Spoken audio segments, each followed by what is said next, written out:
Bonjour chère famille. Je fais cette vidéo pour adresser un message au gouvernement ivoirien.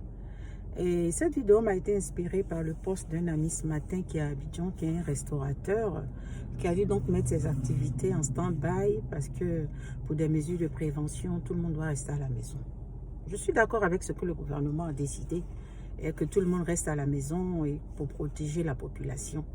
Mais quelles mesures concrètes le gouvernement prévoit pour ces personnes-là, donc qui sont restées à la maison, qui ont fermé leurs activités, pour les restaurateurs, pour nos mamans qui sont des vendeuses au marché, pour les bouchers et tout ça. Quelles mesures concrètes le gouvernement prévoit? Comme mon ami le disait dans son post, c'est bien de faire du copier-coller, prendre des mesures comme ce que la France a décidé, ou les États-Unis ont décidé, ou le Canada a décidé. Mais il n'y a pas de mesures d'accompagnement. Je suis désolée. Vous ne pouvez pas demander à quelqu'un de rester à la maison fermé pendant un mois. Et comment les gens vont manger? Ici, par exemple, aux États-Unis, le gouvernement a débloqué 2000 milliards pour les familles.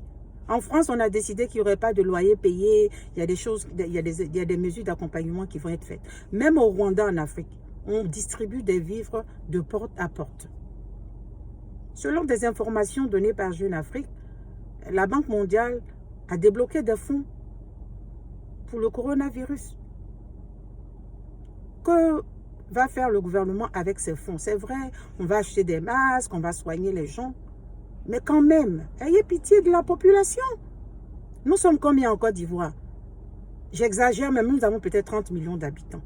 Sur ces millions de dollars qui ont été donnés, qu'est-ce qui coûterait le gouvernement de donner au moins 500 000 à chaque personne, à chaque famille? Même 1 million, ça ferait peut-être 25 millions, 30 millions pour la population. La population, avec cet argent, peut s'acheter des vivres et puis manger. Et les personnes qui ont été mises au chômage technique peuvent s'en sortir. Vous demandez à une population de rester à la maison, de s'enfermer, et vous ne leur donnez rien.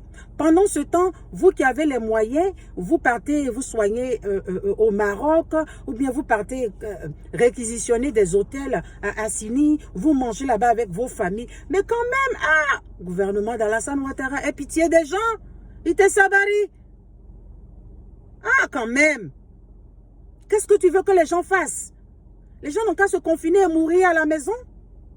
J'ai ma petite soeur qui m'a appelé avant-hier, elle dit, grande soeur, on dit de rester à la maison, mais on va manger comment? Nous sommes ici, on essaie d'envoyer de nos familles au pays, mais nous aussi, nous sommes confinés ici. Ayez pitié.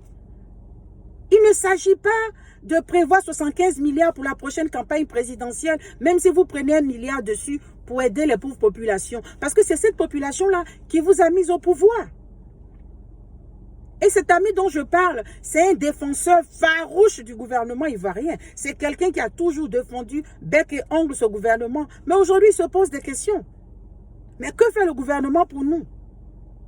Et lorsqu'on parle de « on ne mange pas les ponts », vous vous plaignez. Aujourd'hui, qu'est-ce que vous voulez que les gens fassent? Vous voulez faire quoi? Je vois des postes où des élus RHDP vont distribuer des dons à leurs militants. Mais enfin, ceux qui ne sont pas militants de votre parti RHDP, là, ce n'est pas des Ivoiriens. Ce n'est pas des êtres humains. Vous avez été mis au pouvoir pour qui alors? Juste pour les populations RHDP? Mais il y a beaucoup de RHDP aujourd'hui qui se demandent, en fait, quel est votre problème? Qu'est-ce que vous faites pour la population? Mais c'est méchant, vraiment c'est méchant.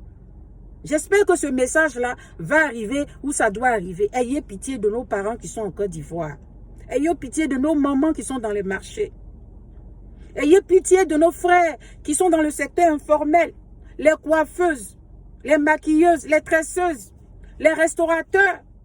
Ceux qui vendent devant la route, les vendeurs de papier aluminium, je ne sais pas comment dire, papier hygiénique ou Kleenex. Vous voulez que les gens fassent quoi? Qu'ils meurent de faim? Vous avez l'argent, mais vous êtes méchant. Ce gouvernement est méchant. Il n'a pas de cœur. C'est un gouvernement inhumain. En tout cas, que mon message arrive où il doit arriver. Ayez pitié des gens. Débloquez de l'argent pour les familles.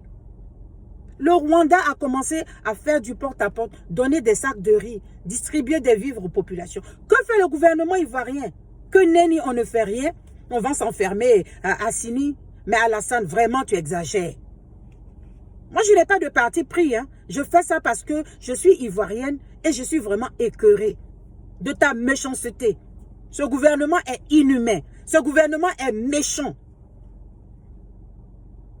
Et vous voulez qu'on vous élise en 2020? En tout cas, les Ivoiriens, vous qui êtes à Abidjan là-bas confinés, là, allez-y voter pour ce gouvernement encore. Ce gouvernement ne fait rien pour vous. On parle de pays émergents. Pays émergents, pays émergents. Vous savez ce que ça veut dire un pays émergent? Un pays émergent, les gens meurent de faim. Il n'y a aucune mesure qui est prévue pour aider les pauvres populations. Mais enfin, vous exagérez. Je vais parler du là pour vous donner. Aïssa Bari. Vraiment Aïssa Bari. Soyez un peu gentils. Vous qui êtes musulmans là, la religion musulmane dit quoi? C'est la solidarité. C'est la solidarité. La solidarité. Il faut aider les gens qui sont dans le besoin. Vous vous dites musulmans. Vous êtes toujours à la Mecque. Mais vos cœurs sont remplis de méchanceté. Dieu vous voit, hein? Dieu vous voit. 2020 là, on est dedans. En tout cas, beaucoup de courage à mes amis, à ma famille. Sur toi, mon ami, il se reconnaîtra. Je t'ai toujours dit, c'est toi tu supportais, mon brave, tiens, mon brave, tiens. Voilà ça aujourd'hui là.